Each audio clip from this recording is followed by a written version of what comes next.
সুপ্রিয় দর্শকবৃন্দু, আসসালামু আলাইকুম। শুরুতেই জানিয়ে দেব আজকের সংবাদ শিরোনাম। 3 উপদেষ্টাকে পদত্যাগ করাতে বাধ্য করব, নাসিরউদ্দিন পাটোয়ারি। এবার পুরো বিস্তারিত। আইন উপদেষ্টা আসিফ নজরুল বিশ্বাসঘাতকতা করেছে বলে অভিযোগ করেছেন জাতীয় নাগরিক পার্টির মুখ্য সংগঠক নাসিরউদ্দিন পাটোয়ারি। বিএনপিপন্থী উপদেষ্টা হিসেবে ইঙ্গিত করে আসিফ নজরুল ছাড়াও অর্থ ও পরিকল্পনা উপদেষ্টাকে প্রয়োজনে পদত্যাগ করাতে বাধ্য হবেন বলে হুঁশিয়ারি দিয়েছেন তিনি। রাজধানীর আগারগাঁয়ে নির্বাচন কমিশনের সামনে এক বিক্ষোভ সমাবেশে তিনি এসব কথা বলেন। নির্বাচন কমিশন পুনর্গঠন ও স্থানীয় সরকার নির্বাচনের দাবিতে বিক্ষোভ করেন তারা।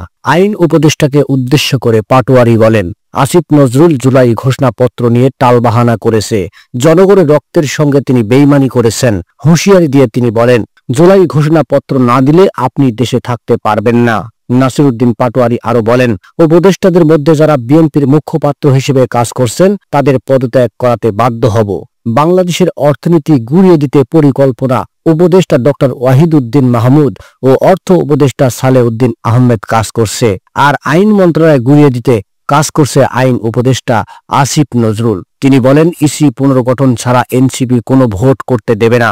ইসি বিএনপির দলীয় কার্যালয় হিসেবে কাজ করছে, রক্তের ম্যান্ডেট নিয়ে বিএনপির পক্ষে কাজ করতে পারেন না।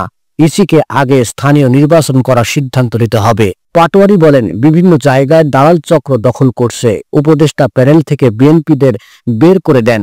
বিএনপির লাশের রাজনীতি শুরু করেছে। উল্লেখ করে তিনি বলেন, আওয়ামী লীগের টাকায় তারা বড় বড় কথা বলে, তাদের টাকাতেই বিএনপির নগর ভবন বন্ধ করেছে।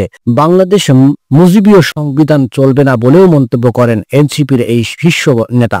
এনসিপির মুখ্য সংগঠক আরো বলেন, আপনারা বিএনপির কাছে নগর ভবন ছেড়ে দিতে পারে না, আপনারা বিএনপির কাছে দলীয় কার্যালয় হিসেবে ইলেকশন কমিশনকে ছেড়ে দিতে পারেন না। এটা জনগণের সঙ্গে সরাসরি গাদ্দারি। সেজন্য আমরা বলি, ইসি পুনর্গঠন করতে হবে। সংস্কারের যে প্রস্তাব রয়েছে সেগুলোকে মান্য করে আইন পরিবর্তন করতে হবে। নিউজটি সম্পূর্ণ দেখার জন্য সবাইকে ধন্যবাদ। বাংলা নিউজের পরবর্তী আপডেট পেতে আমাদের চ্যানেলটি সাবস্ক্রাইব করুন।